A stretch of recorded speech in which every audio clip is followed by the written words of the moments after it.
देश की जनता, असलियत तो ये है कि इस देश की जनता नहीं जानती कि आपकी नीति क्या है, बट देश की ये जनता जानती है कि आपकी नीयत क्या है। कारखाने खुलेंगे चाइना में, रोजगार मिलेगा चाइना में, आमदनी बढ़ेगी चाइना की, और आपके यहाँ 12 करोड़ घरों में अंधेरा हो जाएगा। So when we sit here and we look towards you, we look beyond you to those who we need to serve. When you look towards us, you look at these seats when you will come here. That is the difference between you and us. और साबित होगा कि Coca Cola, Pepsi से आलू या टमाटर की पैदावार कोई नहीं बढ़ी है, और न कोई अभी बहुत विशेष सरकार की तरफ से भी मदद नहीं हुई है। अगर पैदावार बढ़ी है तो किसान की मेहनत से बढ़ी है, किसान के जरूरत से बढ़ी है। आखिरकार वो पल आ ही गया जिसका इंतजार न सिर्फ देश की सियासत बल्कि जनता को भी था। खुदरा बाजार में 51% विदेशी निवेश के फैसले पर लोकसभा में नियम 184 के तहत तीखी बहस हुई।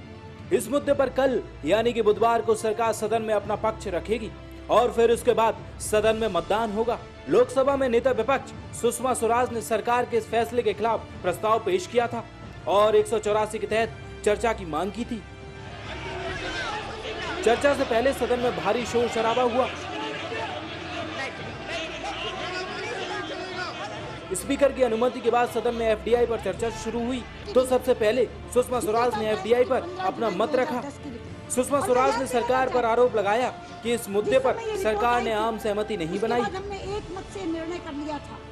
पूरे विश्व का ये अनुभव है कि जहां जहां एफडीआई मल्टी ब्रांड रिटेल में आई है वहां का खुदरा व्यापार खत्म हो गया है, छोटी शॉप समाप्त हो गई है। इस बीच एकाएक ये बहस इतनी उत्तेजित हो गई कि सदन में जोरदार हंगामा शुरू हो गया।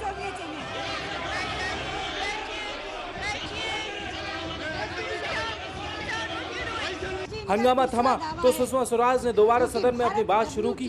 सुषमा ने सदन में कहा कि एफडीआई विकास की सीढ़ी नहीं बल्कि विनाश का गड्ढा है।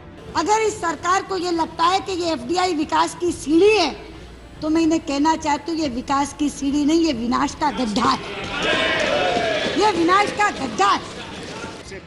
सरकार की ओर से भी सुषमा के हमले का तीखा जवाब दिया गया।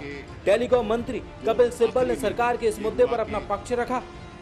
मैं आपसे पूछना चाहता हूं कि जब आपने 2004 में आपने निर्णय लिया और 2009 में बदला, आप बताइए क्यों बदला, कैसे बदला और किस वजह से बदला,